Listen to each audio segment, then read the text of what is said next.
Hello, everybody. Thank you for being here or for joining us online. I'm Hadrien Croubois. I work at OpenZeppelin, and this year, once again, I'm going to discuss what we do in the contracts team.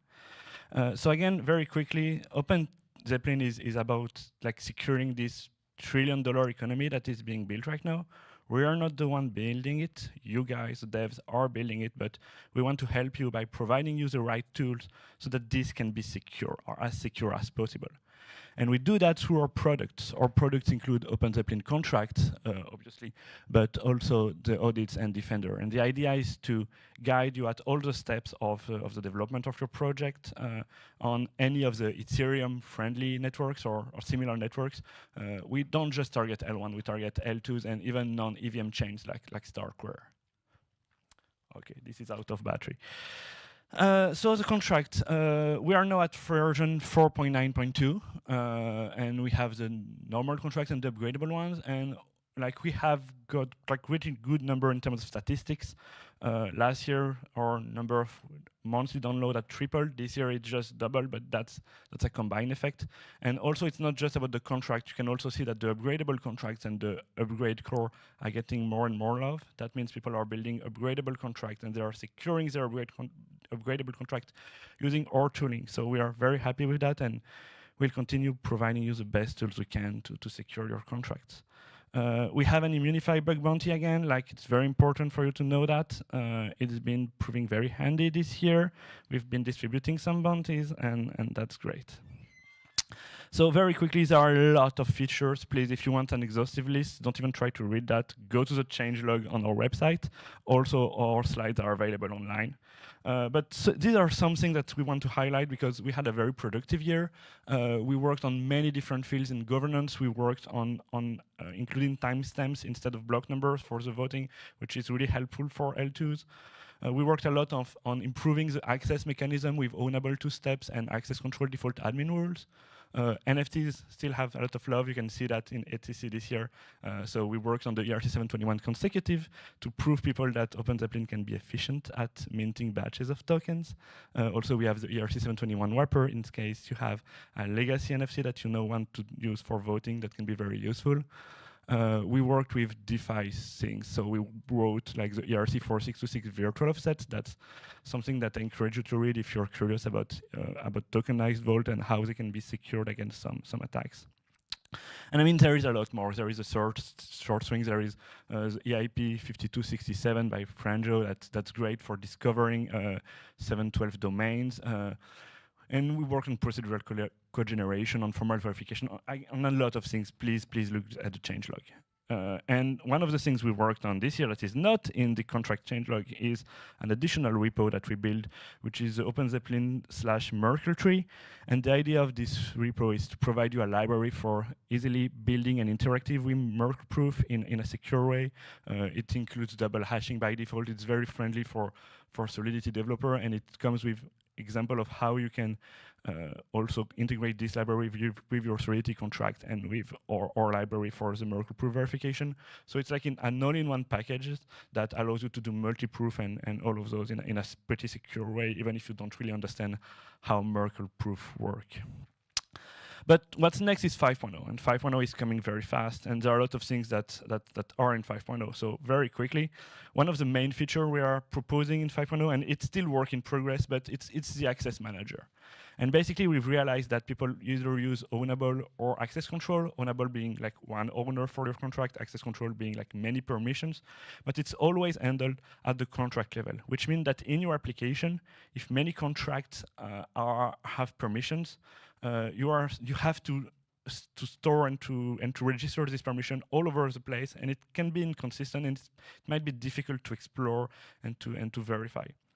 So what we want to build is an access manager where all the permission can be stored in a clean way, and then all your contract can be access managed. This means that your contract will not store the permission anymore.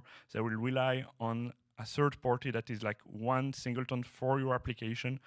That way, if you have like 100 pools, you don't have to store the ownership of the 100th pool and the permission. You can all do that in a centralized way in the access manager.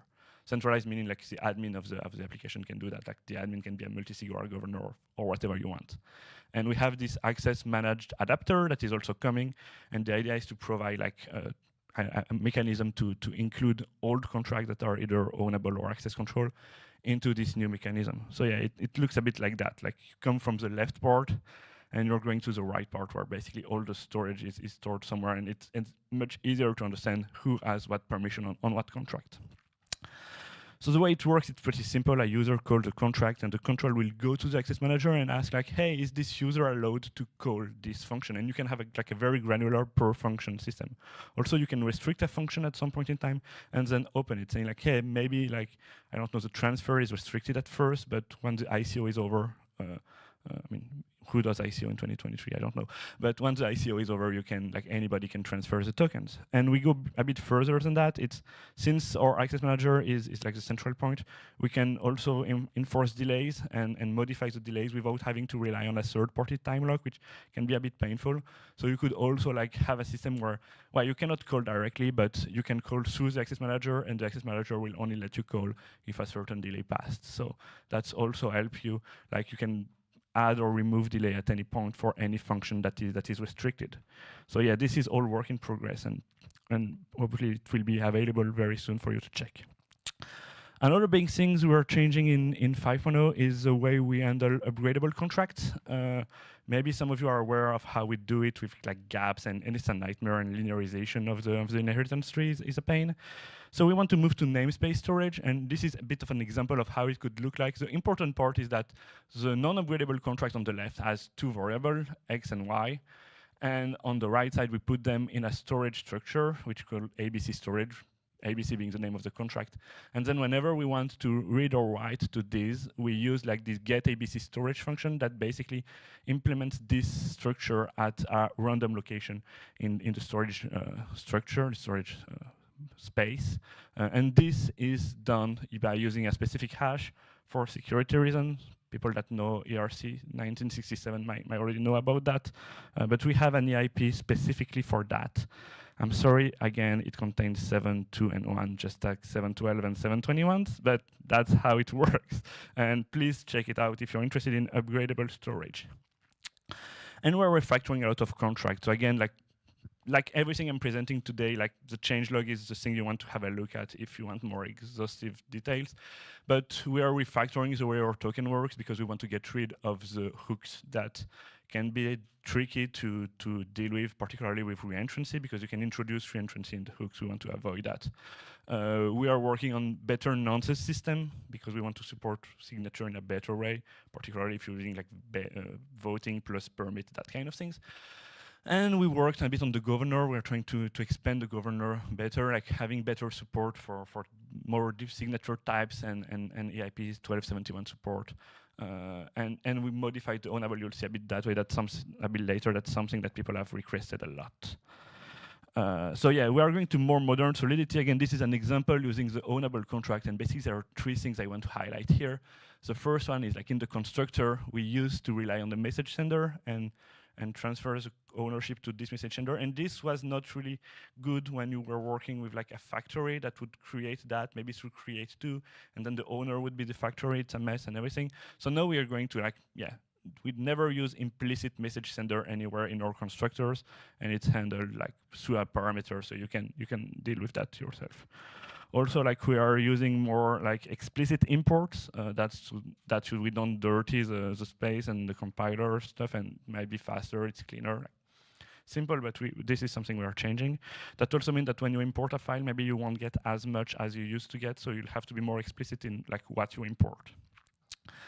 And one of the big change we have, again, it's been requested for efficiency reason in terms of gas and also for better testing, is we are completely deprecating all the revert strings and we're going to custom errors.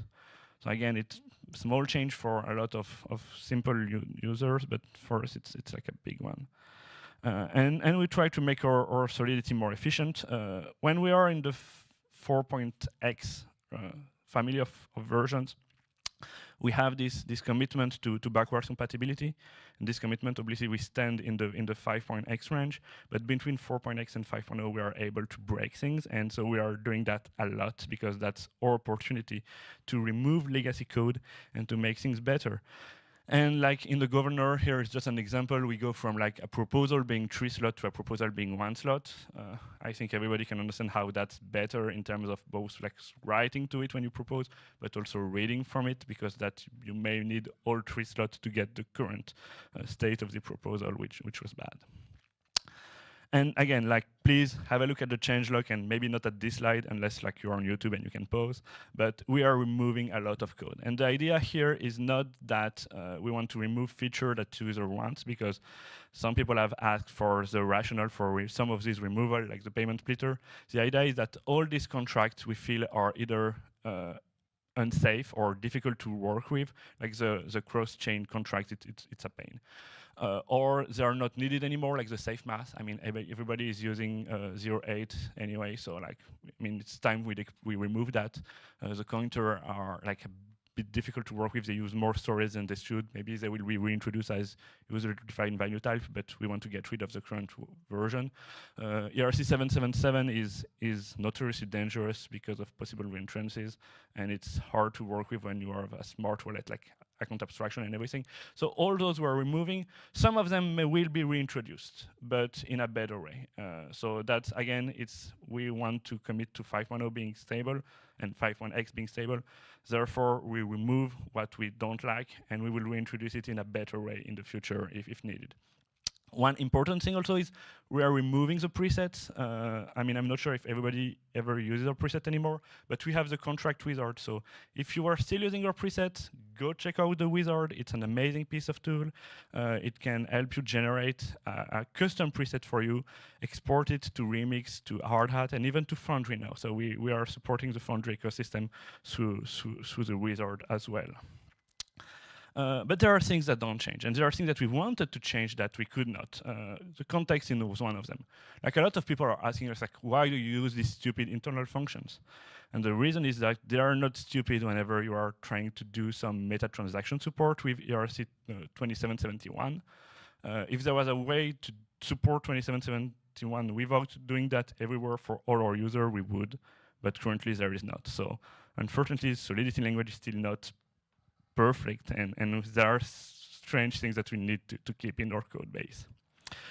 So the release candidate is coming pretty soon. We are targeting September 1st, and that's where we need you guys, because the release candidate will have like a period of review during which the bounty is doubled, and that's possibly your best opportunity to get a bounty, because honestly the code is fresh and new, so more likely to include bugs, and the rewards are doubled, so twice the fun.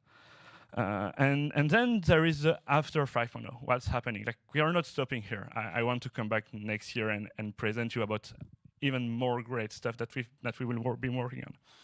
And really, like, again, here you can help us. You can request stuff. You can point us into some direction. But here are some ideas. Again, no commitment at all. None of those might get done. We might focus on additional stuff. But we want to support the ecosystem, and we think that account abstraction is really important. So if there are utilities we can help ecosystem build, we will do that. Governance is also a big part. So maybe we'll design more modules. Maybe we'll go to a more modular design for governance. That's an important thing. Again, the payment splitter, people have asked why we removed it. It's because we want to reintroduce it in a better way. Nonces, yeah, more securities, AccessManager, we discussed that.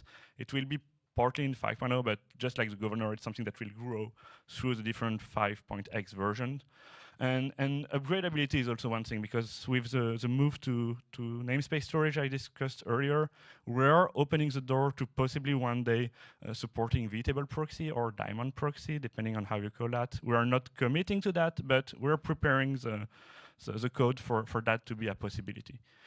And again, we want to do more testing, have a more secure code base. Migration to Ethers v6 might be nice for our tests, particularly for testing the custom errors, and doing more formal verification with our partners at Certora, using their new version of the language. That's also something that will take time.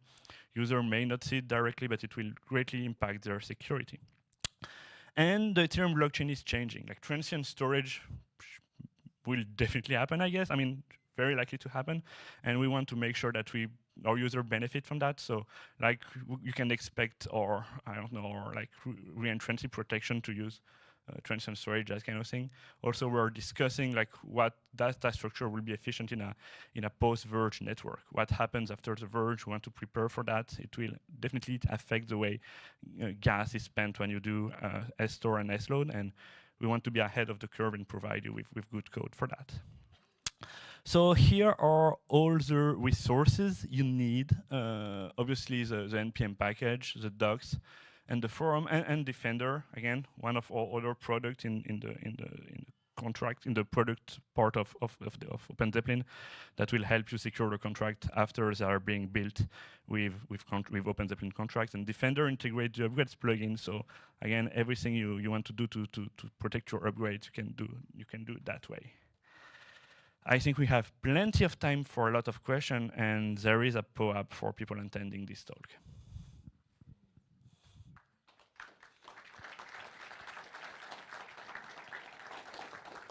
If you have some question, raise your hand, and I will bring you the mic.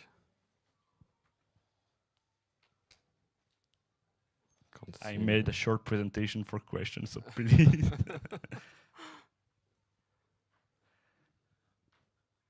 Yeah, I'm coming. Yeah, but I think it's better that you put the microphone for people on the stream and for the video afterwards. Thanks. Can you let us know more about your use of formal verification and testing in particular, how it will apply? What's your vision about it? Yeah, Thank you. And thanks for the talk. Yeah, okay. So we think that everybody knows, I think, about the cheese slices model, where every security measure has some holes, and we want to have as many as possible to have a very secure code. Most projects, and us back in the days, were mostly focusing on unit tests, and unit tests being verified by coverage tests. But that doesn't say the whole thing about the contract. So we want to use all the tooling that is available today. And I mean, honestly, this community has done a great work in providing more security primitives for everybody. And we believe a lot in fuzzing and informal verification. So no, we believe that not all test method apply to all contracts. There are cases where we think like fuzzing is the way to go, for example, with mass library.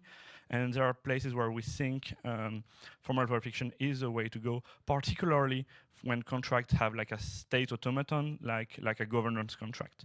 In that case, we really want to verify the consistency of state change through formal verification.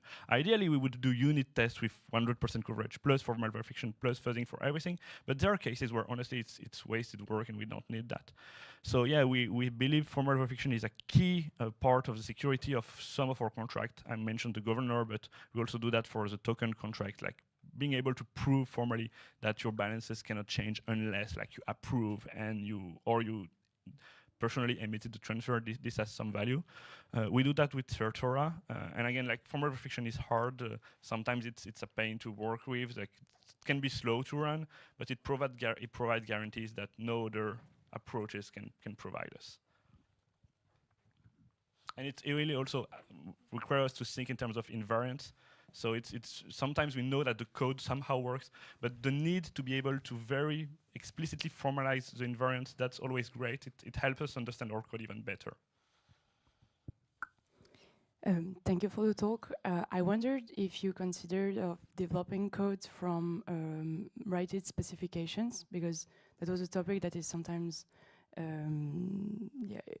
put on the table. Like you write specification, and from that, the code for your contract is generated. Is it something that is on the roadmap or possible?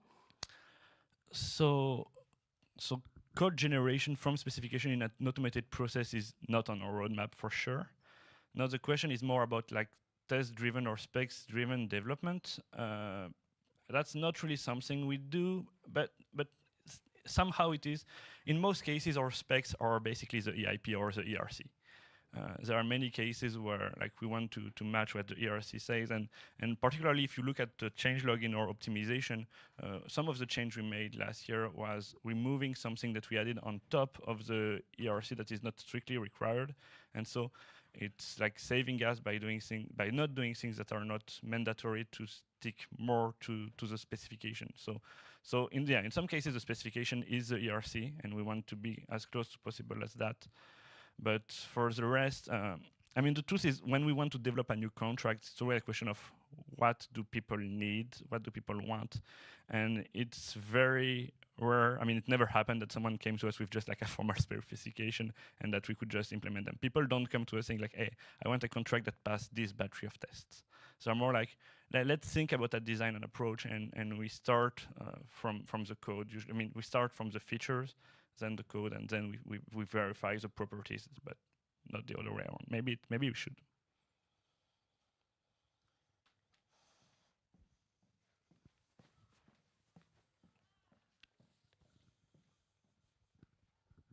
Hi, Hadrien, thanks. I just wonder, how do you choose what to build next from community or maybe? It's hard, and we need you. We need people to ask us what they need.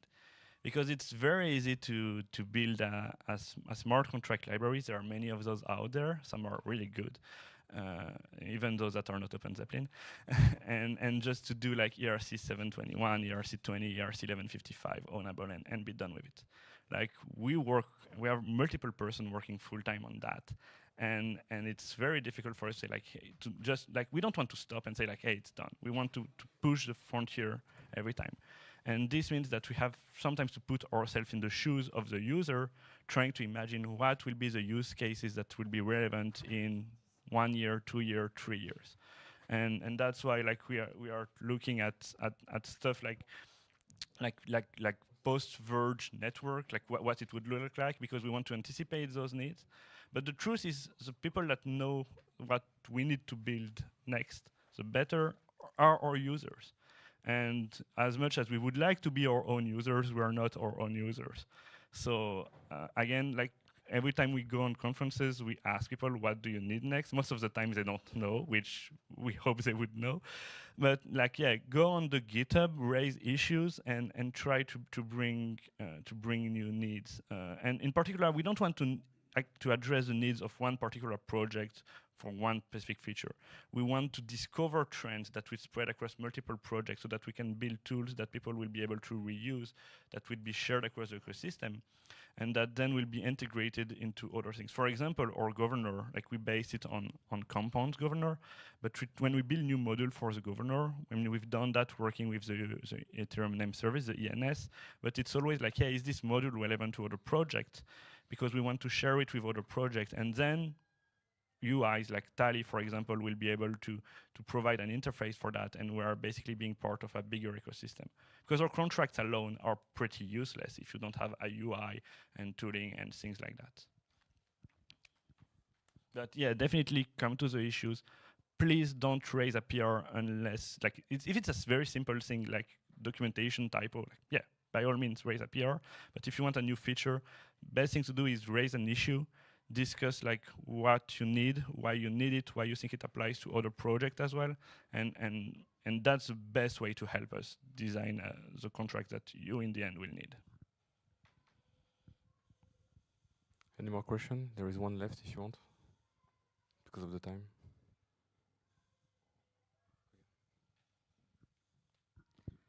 I was just wonder what is in Foundry repo? What kind of contracts, and do you plan any plans for Cairo? Okay, so for the second part of the question, I'm presenting the Solidity contract, but we also have a team working on Cairo. So there is a whole suite of contracts for Cairo that is available. I mean, the Cairo language is evolving pretty fast, so it's kind of difficult to catch up with the language, but we have an OpenZeppelin for Cairo library.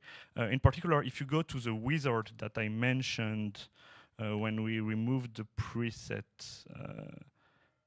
the wizard, the OpenZeppelin wizard, it can also provide you with Cairo code. So you can, there is a wizard for Cairo saying like, I want an ERC 721 on Cairo with this and this feature.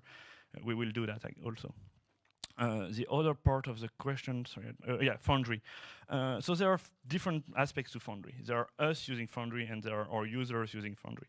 So for us using Foundry, we do it. We don't use Foundry for unit tests, but we use Foundry for fuzzing. Again, coming back to the first question, is Foundry is one of the tooling that we believe is really powerful and that we can leverage internally for some security. Now we want to provide also contract for people that develop with Foundry or contract like Solidity. So out of the box, they are working with Foundry, but we distribute them through NPM. So it's true that Foundry users usually don't like working with NPM. We are trying to work on that to address their needs better. And that's also something we do through the wizard, because through the wizard we are able to like pre-package with like the good remapping so that it's easier for people in Foundry to work with. It might not be the best user experience compared to like if they were using NPM, but our contracts are fully compatible with all the basically Solidity. So all the Solidity tooling can work with it.